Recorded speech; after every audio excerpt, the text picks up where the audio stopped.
Hello friends, आपल्या सर्वांची आवडती मालिका हळद रुसली कुंकू हसलं या मालिकेच्या आजच्या शनिवार 10 जानेवारीच्या एपिसोडमध्ये न भूतो न भविष्यती असं काहीतरी घडलंय.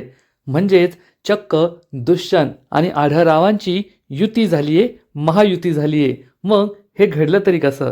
तर फ्रेंड्स, कृष्णाने नीलेला ओळखलं की हा तोच माणूस आहे ज्याने मला किडनॅप केलं आणि मला जमिनीत पुरण्याचा प्रयत्न केला. आणि मग दुष्यंतने या नील्याची चांगलीच धुलाई केली. पण त्याच वेळेस बाजाबाईचा गुंड रंग्या तेथे आला आणि नील्याला आपल्या गाडीवर घेऊन पळून जाऊ लागला.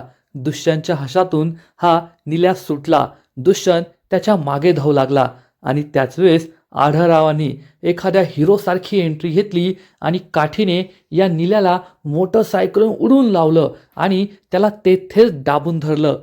तेवढ्यात दुष्यंत आला आणि मग या बाप लेकाच्या जोडीने या नील्याची चांगलीच धुलाई केली आणि त्याच्याकडून सत्य वधवून घेतलं. मग नील्या हा कोणाला दोषी ठरवणार आहे? त्याने बाळजाबाईचं नाव घेतलं की आणखीन कोणाचं? त्यानंतर कृष्णा आणि दुष्यंतची पहिली संक्रांत कशी साजरी होणार आहे हे जाणून घेण्यासाठी हा व्हिडिओ शेवटपर्यंत नक्की पहा. तर फ्रेंड्स, आजच्या एपिसोडच्या सुरुवातीलाच नील्या त्याच्या मित्राबरोबर एका पान टपरीवर उभा असतो आणि प्लॅन बनवत असतो की उद्या सकाळीच गोव्याला निघायचं, आपल्याकडे बक्कळ पैसा आहे, चांगल्या भारी हॉटेलात राहायचं, आईश करायची, मजा करायची.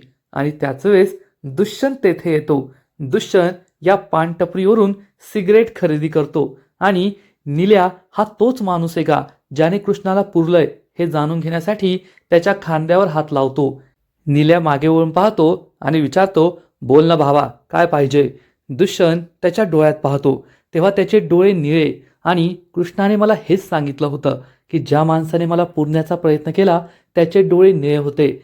हे दुष्यंतला समजतं आणि हा तोच माणूस आहे का याची खात्री करण्यासाठी तो कृष्णाकडे मागे वळून पाहतो. कृष्णा सुद्धा या नील्याकडे पाहते. तिला सुद्धा कळतं हा तोच माणूस आहे ज्याने मला जमिनीत पुरलं होतं. दुष्यंत नील्याला म्हणतो, सिगरेट पेटवायची आहे, लायटर किंवा काडीपेटी काही आहे का? तर तो म्हणतो, अरे हाय ना भावा, मी समाजसेवा करण्यासाठी नेहमी काडीपेटी खिशातच ठेवतो. आपल्यासारखे सिगरेट पिणारे भाऊ एकत्र यावेत यासाठीच मी असं करतो. आणि तो लगेचच ही काडीपेटी दुष्यंतला देतो. आणि त्यानंतर नील्या हा पुन्हा मित्राशी गप्पा मारू लागतो की उद्याच आपल्याला गोव्याला निघायचंय. कृष्णा आणि दुष्यंत यांची नजरानजर होते. कृष्णा सांगते, हो, हा तोच माणूस आहे ज्याने मला जमिनीत पुरलं होतं. दुष्यंत खूप चिडतो आणि काडीपेटी पेटवतो आणि या नील्याला परत एकदा हाक मारतो. नील्या मागे वळून पाहतो आणि म्हणतो, राहू दे ना भावा, राहू दे तुझ्याकडे ही काडीपेटी. म्हणजे सिगरेट पिणारे, व्यसन करणारे यांची खूप लवकर गट्टी होते. हा नील्या दुष्यंतशी खूपच प्रेमाने बोलत असतो की जसं काय त्याचा एकदम बेस्ट फ्रेंडच आहे. तर दुष्यंत हा सिगरेटने पेटवत काडीपेटी पेटवतो आणि चक्क जमिनीवर ही काडीपेटी फेकून देतो. खाली सुका पालापाचोळा असतो जो लगेचच पेटतो. दुष्यंत त्या नील्याला म्हणतो, काडीपेटी तर मी पेटवली आहे, आता त्या आगीचे चटके तुला सुद्धा द्यायला पाहिजे ना. नील्याला काय होतं कोणास ठाऊक. एवढ्या वेळ दुष्यंतशी गोडगोड बोलणारा नील्या खूप चिडतो. म्हणजे दुष्यंतने त्याला काही जाब नाही विचारला, काही सांगितलं पण नाही. पण या नील्याला दुष्यंतचा खूप राग येतो आणि काही न विचारता, काही न बोलता तो चक्क दुष्यंतवर जोरात हात उचलतो. हे पाहून कृष्णा खूप घाबरते आणि दुष्यंत हा सुद्धा काही थांबत नाही, शांत बसत नाही. तो या नील्याचा हात पकडतो आणि मग त्यानंतर सुरू होते या नील्याची धुलाई. दुष्यंत एखाद्या हिरोसारखा लाथाबुक्क्यांनी या नील्याला चांगलाच फोडून काढतो. नील्याचा मित्र दुष्यंतच्या अंगावर धावून येतो. दुष्यंत त्याला सुद्धा मारहाण करतो आणि मग दुष्यंत हा कृष्णाला म्हणतो, कृष्णा जा इथून. कृष्णा घाबरलेली असते आणि म्हणते, नाही दुष्यंत सरकार, मी तुम्हाला एकट्याला सोडून नाही जाणार. तर दुष्यंत चिडून म्हणतो, सांगितलेला कळत नाही का, जा इथून. आणि मग एखाद्या चांगल्या बायकोसारखी कृष्णा तिथून निघून जाते आणि दुष्यंतची मारामारी सुरूच असते. दुष्यंत या नील्याची चांगली धुलाई करतो आणि त्याला जा विचारतो, तू माझ्या बायकोला जमिनीत पुरलंस का? कृष्णाला मारण्याचा प्रयत्न करण्याची तुझी हिंमत कशी झाली? मी तुला जिवंत सोडणार नाही. सांग, हे कोणाच्या सांगण्यावरून केलं? कुणी सांगितलं तुला हे करायला? असं म्हणून दुष्यंत त्याची चांगलीच धुलाई करतो. पण नील्या हा दुष्यंतला जोरात धक्का देतो. दुष्यंत लांब जाऊन पडतो. तेवढ्यात बाळाबाईचा गुंड रंग्या तेथे बाईक घेऊन येतो. निल्या या बाईकवर बसतो आणि त्याच्याबरोबर तिथून पळून जाऊ लागतो. दुष्यंत या बाईकचा पाठलाग करतो. क्रिश आणि शक्तिमानच्या स्पीडने तो या बाईकच्या मागे पळतो. तो निल्याला पकडणार, पण एवढ्यात रंग्या गाडीचा स्पीड आणखीन वाढवतो आणि तेथून पळून जातो. म्हणजे दुष्यंतच्या हाती हा निल्या काही लागत नाही. त्यामुळे दुष्यंत खूप चिडतो आणि गाडीवर असताना रंग्या हा निल्याला सांगतो, निल्या, आत्ताच्या आत्ता मी तुला पुण्याला सोडून येतोय. पुण्यावरून पुढे नंतर कुठे गायब व्हायचं हे तू ठरवायचं, पण दुष्यंतच्या हाती लागायचं नाही. आणि जरी चुकून हाती लागलास तर त्याला बाळाबाईचं नाव सांगायचं नाही, दुसऱ्या कोणाचं तरी नाव सांग, नाहीतर पोलिसांच्या आधी बाळाबाई तुझा निकाल लावेल. तुझ्या घरचा पत्ता, तुझ्या बायकोच्या घरचा पत्ता, तुझे आईबाप कुठे राहतात हे सगळं बाळाबाईला माहिती आहे. तुझं संपूर्ण कुटुंब ती संपून टाकेल. त्यामुळे बाळाबाईचं नाव घ्यायचं नाही हे लक्षात ठेव. निल्याच्या लक्षात येतं की काही झालं तरी बाळाबाईचं नाव घ्यायचं नाहीये. म्हणजे हे तर आता नेहमीच झालंय. बाळाबाई सगळं करते आणि दुसऱ्याच्या डोक्यावर ते ओझं टाकते. तिचं नाव कधीच बाहेर येत नाही. तिचं नाव कधी बाहेर येईल देवास ठाऊक. आणि हा निल्या आणि हा रंग्या बाईकवर जातच असतात. तर इकडे पूजा ही तिच्या बेडरूममध्ये असते आणि विचार करते, डी अजून का नाही आलाय. डी आणि कृष्णा दोघे डिनर डेटला तर गेले नाहीये ना, मला न विचारता मला सोडून. हा विचार करून पूजा खूप चिडते आणि त्याच वेळेस घरातील लाईट जाते. रूममध्ये खूप अंधार होतो. पूजा घाबरते आणि फ्रेंड फ्रेंड असा जोरजोरात आवाज देते. आताच ती बोलत होती की डी घरात नाहीये, कुठे गेला असेल. कृष्णा आणि तो डिनर डेटला तर नाही गेला, आणि तीच डीला हाक मारते. आणि तेवढ्यात जयकांत दरवाजा उघडून आतमध्ये येतो. अंधार असतो त्यामुळे पूजाला कळतच नाही की हा डी नाहीये तर जयकांत आहे. आणि ती चक्क नेहमीसारखं चान्स मारण्यासाठी डीला म्हणजे जयकांतला जोरदार घट्ट मिठी मारते. आणि जयकांतला तर हेच हवं असतं. त्याला तर खूप आनंद होतो आणि तो चांगलाच खुश होतो. पूजा म्हणते, डी लाईट गेली, मी खूप घाबरलीये, मला सोडून जाऊ नको, बरं झालं तू आला, मला खूप भीती वाटत होती. आणि जयकांत त्याला तर स्वर्ग सुखच मिळत असतं. तो या संधीचा खूप फायदा घेतो आणि चक्क पूजाच्या अवतीभोवती आपले दोन्ही हात घट्ट पकडतो, तिला घट्ट मिठी मारतो. तेव्हा पूजाला समजतं की डी तिचा दुष्यंत असं कधीच करणार नाही, तो तिला कधीच मिठी मारणार नाही. आणि मग पूजा जयकांतला आणखीन स्पर्श करून पाहते. तेव्हा तिच्या लक्षात येतं की हा तर आपला डी नाहीये, हा दुसराच कोणीतरी आहे. आणि ती जयकांतला दूर लोटते. तेव्हा तिला दिसतं की हा माझा डी नाहीये तर हा जय म्हणजेच जयकांत आहे. आणि ती त्याला जाब विचारते, तुझी कशी हिंमत झाली हे सगळं करण्याची, तू मला मिठीत घेतलं का, थांब मी सगळ्यांना बोलवते, हेल्प हेल्प डी डी असं म्हणून ती ओरडू लागते. तर जयकांत चक्क तिचं तोंड दाबतो आणि म्हणतो, ए मॅडम, आवाज नाही करायचा, गप्प बसायचं. आणि तसं पण घरात डी आणि कृष्णा कुणीच नाहीये, तुला वाचवायला कुणीच येणार नाहीये. आणि तो पूजाला बेडवर फेकून देतो आणि पूजाच्या दिशेने पुढे पुढे जाऊ लागतो. पूजा चांगलीच घाबरते. ती जयकांतला विचारते, तुला काय हवंय, तू काय करतोयस येथे. तर जयकांत हा पुढे पुढे जात असतो. पूजाजवळ येतो आणि म्हणतो, मला तू हवीये, मला तुझा स्पर्श हवाय, तुझा सहवास हवाय, देशील का मला. पूजाला खूप राग येतो आणि जयकांत तिच्या जवळजवळ येतच असतो. जयकांत चिडून म्हणतो, तुला काय वाटतं मला काय दिसत नाही का, दिवसभर त्या दुष्यंतकडे टकामका पाहत राहते. अरे त्या मिळमिळीत दुष्यंतमध्ये काय आहे? हा कोल्हापूरचा रांगडा गडी आहे ना. तू फक्त एकदा मला जवळ घेऊन तर पहा, तुझं आयुष्य मी रंगांनी भरून टाकेल. तुला एवढी मजा करवेल ना की तू विचारसुद्धा करू शकत नाही. पूजाला खूप राग येतो आणि ती जयकांतला दूर लोटण्याचा प्रयत्न करते. पण जयकांत हा काय तिच्याकडून दूर लोटला जात नाही. जयकांत म्हणतो, एक लक्षात ठेवायचं, मला तुझं सगळं सत्य माहिती आहे. मला हे सुद्धा माहिती आहे की तू आजारी पडल्याचं नाटक करतीये. हे सगळं तुझं नाटक आहे. हे ऐकून पूजाला मोठा धक्काच बसतो. पूजा खूप चिडते. एक फ्लॉवर पॉट घेते आणि जयकांतच्या डोक्यात जोरात मारते. जयकांत खूप चिडतो आणि म्हणतो, ए तू मला नडलीस, याचा हिशोब तुला द्यावा लागणार, मी तुला सोडणार नाही. असं म्हणून जयकांत रूम बाहेर निघून जातो. पूजाला खूप राग येतो. या जयकांतने चक्क माझ्यावर हात टाकला, माझ्यावर जबरदस्ती करण्याचा प्रयत्न केला म्हणून ती खूप चिडलेली असते. तर इकडे रंग्या आणि निल्या हे दोघे बाईकवर पळून जात असतात आणि त्याच वेळेस त्यांच्यासमोर एक माणूस येऊन उभा राहतो. त्याच्या हातामध्ये मोठी काठी असते. जेव्हा रंग्या आणि निल्या जवळ येतात तेव्हा त्यांना दिसतं की हा दुसरा तिसरा कुणी नाहीये तर चक्क आढळराव आहे. म्हणजे एवढा वेळ पोरगा या गुंडांची धुलाई करत होता आणि आता पोरगाच्या हातातून हे गुंड निसटले म्हणून बाप तेथे आलाय. आढळरावांच्या हातात मोठी काठी असते. रंग्या हा गाडी पुढे नेतो. आढळराव जोरात काठी मारतात.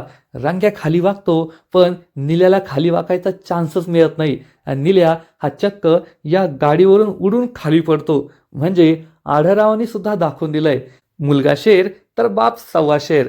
म्हणजे दुष्यंत एवढी जबरी फायटिंग करतो आणि हे सगळं तो आढळरावांकडून शिकलाय. आढळराव सुद्धा काही कमी नाहीये. या वयात ती अशी काठी फिरवतात का हा निल्या बाईकवरून उडूनच खाली पडतो आणि इतका जोरात पडतो की उभं राहण्याचं त्याच्यामध्ये प्राणच राहिलेले नसतात. आढळराव पुढे येतात. रंग्या मागे येऊन पाहतो की आता काय निल्याला वाचवणं शक्य नाहीये आणि रंग्या तेथून पळून जातो. आढळराव या निल्याच्या छातीमध्ये जोरात काठी रोवतात आणि त्याला तेथेच गादर करतात. तेवढ्यात दुष्यंत मागून धावत पळत येतो आणि आढळरावांना पाहून त्याला आश्चर्य वाटतं की आज चक्क आढळरावांनी माझी मदत केली आहे या निल्याला पकडण्यासाठी. आणि मग दुष्यंत या निल्याला उचलतो. परत 2-4 बुक्के आणि लाथा ठेवून देतो आणि जा विचारतो, ए बोल, कुणी तुला हे सगळं करायला सांगितलं होतं? कोण आहे तुझा करता करविता? तेव्हा आढळराव म्हणतात, दुष्यंता तो असं नाही बोलायचा. त्याने आपल्या सुनबाईचा जीव घेण्याचा प्रयत्न केलाय. जेव्हा त्याच्या जीवावर बेतेल ना तेव्हाच तो खरं बोलेल. आणि मग दुष्यंत या निल्याचा गळा पकडतो. त्याचा गळा दाबू लागतो आणि म्हणतो, बोल खरं नाहीतर मी तुझा जीव घेऊन टाकेल. तेव्हा हा निल्या पोपटासारखा बोलू लागतो. आढळराव सुद्धा खुश होतात. तर फ्रेंड्स, एकूणच हा सीन खूप भारी आहे. ही मालिका सुरू झाल्यापासून पहिल्यांदाच आपल्याला आढळराव आणि दुष्यंत या दोघांची युती पाहायला मिळाली आहे. त्यांची महायुती पाहायला मिळाली आहे. आणि आज निल्याला पकडण्यासाठी जसं दुष्यंत आणि आढळराव एकत्र आले तसे जर ते खऱ्या आयुष्यात एकत्र आले ना तर संपूर्ण गावाचं भलं होईल, रांगणे पाटील कुटुंबाचं भलं होईल आणि बाळजाबाईची डाळ शिजणार नाही एवढं मात्र नक्की. थोड्या वेळानंतर घरामध्ये लाईट नसते. कृष्णा घरी पोहोचते. लाईट कशी गेली हा विचार करून ती मीटर बॉक्स जवळ येते. तेव्हा तिला समजतं की फ्यूज गेलाय आणि ती फ्यूज रिपेअर करू लागते. तर इकडे बाळजाबाई मात्र खूप टेन्शनमध्ये असते. जसा घरात अंधार झालाय तसा माझ्या आयुष्यात अंधार होणार आहे याची तिला भीती वाटत असते. ती रंग्याला कॉल करते आणि विचारते, ए रंग्या काय झालं? त्या निल्याला गावाबाहेर पाठवलं की नाही? तर रंग्या सांगतो, नाही बाळजाबाई माफ करा, नाही जमलं. मी त्याला बाहेर घेऊनच जात होतो पण तेवढ्यात दुष्यंत सरकार आले आणि दुष्यंत सरकाराने त्याला पकडलंय. आता माझ्या हातात काही नाही राहिलंय. हे ऐकून बाळजाबाईच्या पायाखालची जमीनच सरकते. रंग्या म्हणतो, बाळजाबाई माफ करा, मी तुमचं काम नाही करू शकलो. बाळजाबाई चिडून म्हणते, नालायका, जर त्या निल्याने माझं नाव घेतलं ना तर मी तुम्हाला कोणाला सोडणार नाही. तुझा हिशेब तर मी नंतर करते. ठेव फोन. बाळजाबाई फोन ठेवते आणि विचार करते, तो निल्या माझं नाव तर घेणार नाही ना? जर त्याने माझं नाव घेतलं तर सगळं संपेल. आता मी काय करू असा विचार करून बाळजाबाई खूप घाबरते आणि घराबाहेर यायला निघते. तर इकडे कृष्णा ही फ्यूज रिपेअर करत असते. बाळजाबाई घराबाहेर येते. तिला दिसतं की कृष्णा ही फ्यूज रिपेअर करते.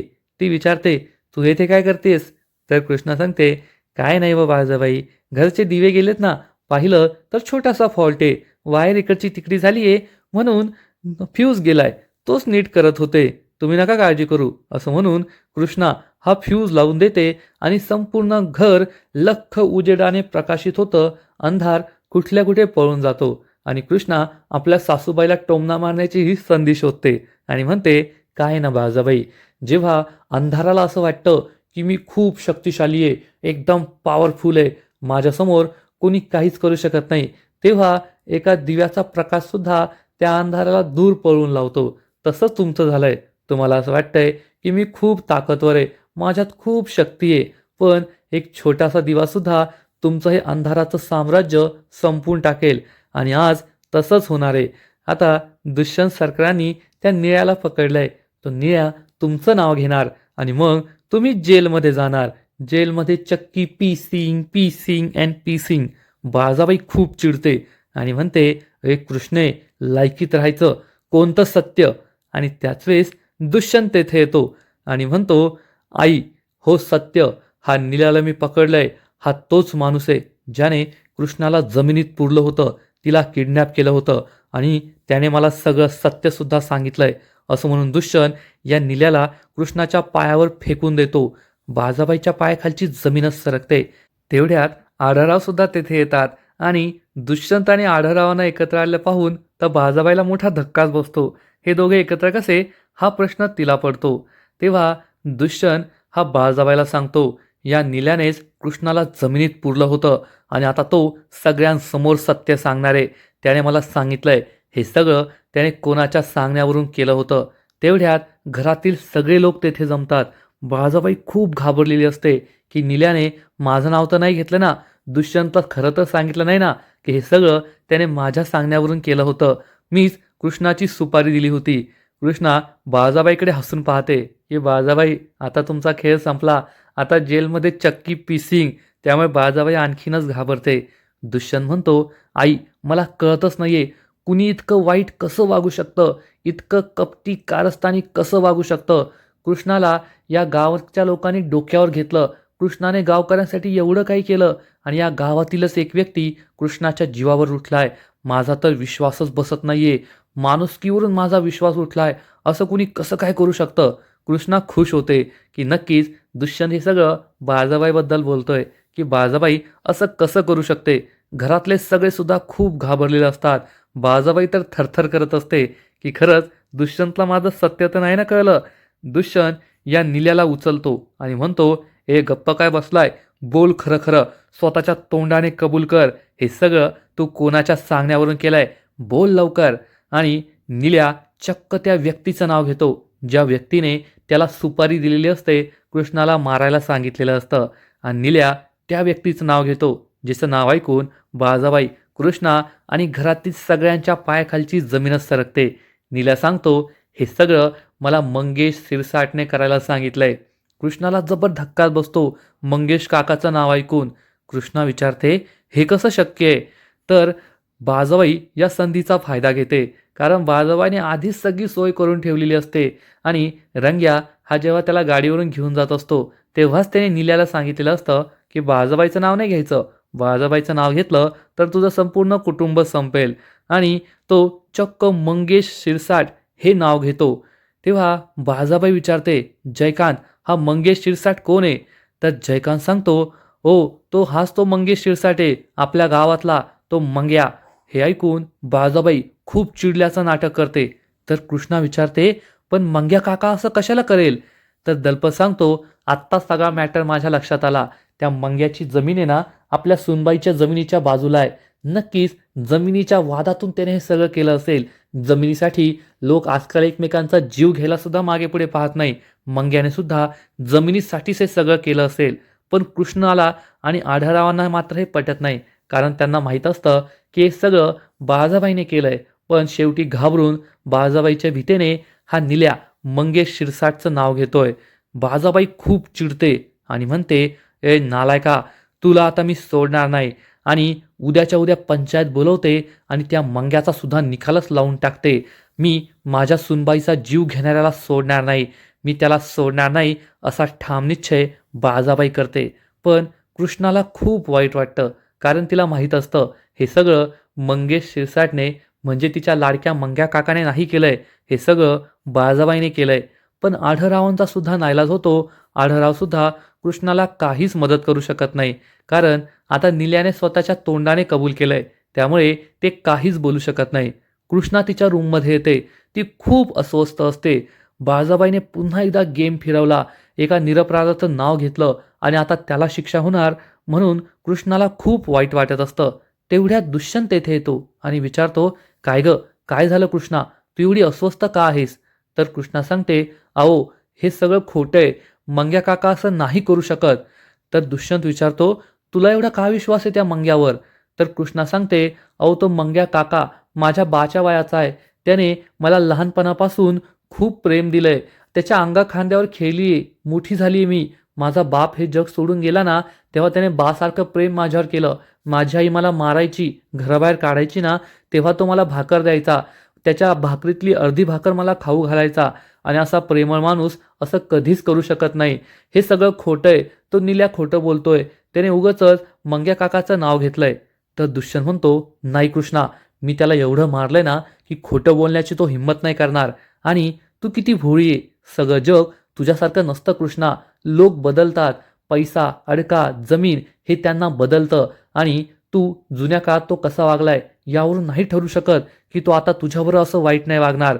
माझा पूर्ण विश्वास आहे हे सगळं त्या मंग्यानेच केलंय. आणि आई सगळं पाहून घेईल. आई योग्य न्यायनिवाडा करेल, त्याला शिक्षा देईल. तू नको काळजी करू. असं म्हणून दुष्यंत तेथून निघून जातो. कृष्णाला खूप वाईट वाटतं. कृष्णा म्हणते, दुष्यंत सरकार, तुम्ही म्हणताय ना की तुमची आई न्यायनिवाडा करेल. अहो, तुमच्या आईने तर हे सगळं केलंय. तीच तर खरी गुन्हेगार आहे. आणि खरा गुन्हेगार हा न्यायनिवाडा करणार. म्हणजे काय न्याय होईल याचा विचार तुम्हीच करा. मंग्या काकाबरोबर खूप वाईट घडणार आहे हा विचार करून कृष्णाला वाईट वाटतं. तर इकडे बाळाबाई तिच्या रूममध्ये असते. जयकांत येतो आणि विचारतो, बोला काकी साहेब, काय करायचंय? तर बाळाबाई सांगते, आत्ताच्या आत्ता जायचं, त्या मंग्याला उचलायचं आणि त्याच्याकडून कबुली जबाब लिहून घ्यायचा. जयकांत म्हणतो, ठीक आहे काकी साहेब. आणि तो तेथून निघून जातो. बाळाबाई चांगलीच खुश होते की शेवटी या प्रकरणातून मी सुटले, नामानिराळी झाले. आता माझ्या विरुद्ध पुरावाही नाही, साक्षही नाही, मला कुणीच दोषी ठरू शकत नाही हा विचार करून बाळाबाई खूप खुश होते. तिचा प्लॅन पुन्हा एकदा यशस्वी झालेला असतो. एवढं सगळं करून ती सुटलेली असते. तर इकडे कृष्णा ही चक्क मंग्या काकाला वाचवण्यासाठी गावात निघते. काही करून मला मंग्या काकाला वाचवायला हवं. त्यामुळे ती मंग्या काकाच्या घरी जात असते. तर इकडे दुष्यंत रूममध्ये झोपलेला असतो. तो कूज बदलतो आणि हात कृष्णाच्या अंगावर ठेवू लागतो. तेव्हा त्याला समजतं की कृष्णा तर येथे नाहीये. कृष्णा कोठे गेली? एवढ्या रात्री तिला पुन्हा कुणी काही केलं नसेल ना, म्हणून दुष्यंत खूप घाबरतो आणि दिवे लावतो. पण त्याला कृष्णा कोठेच दिसत नाही. तो कृष्णा कृष्णा अशी हाक मारतो, पण कृष्णा तेथे नसते. त्यामुळे दुष्यंत खूप घाबरतो. तर इकडे कृष्णा मंग्या काकाच्या घरी पोहोचते. दरवाजा उघडते. मंग्या काका, मंग्या काका, मी तुला भेटायला आलीये, दार उघड अशी हाक मारते. परंतु घरात मंग्या काका नसतो. कृष्णा खूप घाबरते. मंग्या काका एवढ्या रात्री कोठे गेलाय? त्याला बाळाबाईच्या माणसाने उचललं तर नाही ना, त्याच्याबरोबर काही केलं तर नाही ना, म्हणून ती खूप घाबरते. ती हाच विचार करत असते. तेवढ्यात कुणीतरी तिच्या खांद्यावर हात ठेवतं. मग आता हात ठेवणारा कोण आहे? हा दुष्यंत आहे की जयकांत आहे? कारण बाळाबाईने जयकांतला सांगितलं होतं मंग्याच्या घरी जायचं आणि त्याला उचलायचं. त्यामुळे हा जयकांत सुद्धा असू शकतो. कारण या माणसाला पाहून कृष्णा चांगलीच घाबरली आहे. तर फ्रेंड्स, एकूणच हळद रुसली कुंकू हसलं या मालिकेचा आजचा एपिसोड खूप भारी होता. थोडं चांगलं घडलंय आणि थोडं वाईट घडलंय. वाईटाची तर आपला जाणीव होतीच की हा निल्या कधीच बाळाबाईचं नाव घेणार नाही आणि दुसऱ्याच कोणावर तरी हे प्रकरण शेकेल. आणि त्याने तसंच केलंय. त्यामुळे बाळाबाई पुन्हा एकदा सुटली आहे. पण चांगलं एवढं घडलं की आढळराव आणि दुष्यंतची युती झाली आहे. दोघांनी मिळून या निल्याला पकडलंय. आढळराव हे पहिल्यांदाच आपल्याला ॲक्शन अवतारात दिसले आणि त्यांची ॲक्शन पाहायला खूप मजा आली. एवढं मात्र नक्की. आज तर सुरुवात झाली आहे. त्यांची दोघांची युती ही फक्त काही क्षणांसाठी होती. पण ज्या दिवशी दुष्यंत आणि आढळरावांची कायमची युती होईल, त्या दिवशी बाळाबाईचा पराभव नक्की होईल. एवढं मात्र नक्की. आजचा एपिसोड तर भारी होता, पण या मालिकेचा पुढील एपिसोड आणखीन भारी असणार आहे. पुढील एपिसोडमध्ये आपण पाहू की हा मंग्या काका आपला दोष कबूल करणार, गुन्हा कबूल करणार. नक्कीच बाळाबाईने त्याला धमकवलं असेल, त्यामुळे तो गुन्हा कबूल करणार आहे. तर दुसरीकडे आढळराव हे कृष्णाला समजावून सांगतील, कृष्णे, झालं गेलं विसरून जा. आता तुमची लग्नानंतरची पहिली संक्रांत आहे आणि दोघे आनंदाने हा सण साजरा करा. नवीन वर्षाचं स्वागत चांगल्या पद्धतीने करा. पण कृष्णाला मात्र खूप वाईट वाटत असेल, कारण मंग्या काकाबद्दल जे घडलंय त्याचं तिला दुःख होत असेल. थोड्या वेळाने बाळाबाई तिला बोलून घेणार आणि तिला संक्रांतीची साडी देणार आणि म्हणणार, ए कृष्णे, ही घे संक्रांतीची साडी, पण या घरची सून म्हणून मी तुला साडी देत नाहीये, तर भीक म्हणून देतीये. कारण तुझी तीच लायकी आहे माझ्याकडून भीक घेण्याची. हे ऐकून कृष्णाला खूप राग येईल. बाळाबाई म्हणेल, आणि आता गप्प बसायचं, नाहीतर या संक्रांतीला मी तुझ्यावर संक्रांत आणेल. कृष्णा काय गप्प राहणार नाही आणि बाजाबाईला तोडीस तोड उत्तर देईल. बाजाबाई, तुम्ही माझ्यावर संक्रांत आणाल ना, तर मी तुमच्यावर किंक्रांत आणेल, हे मात्र तुम्ही लक्षात ठेवा. त्यामुळे या दोघी पुन्हा एकदा एकमेकींना डोळे दाखवतील, चांगलं टशन दाखवतील. मग आता कोणावर संक्रांत येणार आणि कोणावर किंक्रांत येणार हे तर लवकरच कळेल. तर फ्रेंड्स, तुम्हाला सुद्धा हळद रुसली कुंकू हसलं ही मालिका आवडते ना? नक्कीच कमेंट करून सांगा. आणि या मालिकेचे असेच नवीन नवीन अपडेट, नवीन नवीन एपिसोड सर्वात आधी पाहण्यासाठी व्हिडिओला लाईक करा, शेअर करा, चॅनलला सबस्क्राईब करून बेल आयकॉनवर क्लिक करा. म्हणजे या मालिकेचे नवीन नवीन एपिसोड तुम्हाला सर्वात आधी पाहायला मिळतील. खूप खूप खूप धन्यवाद.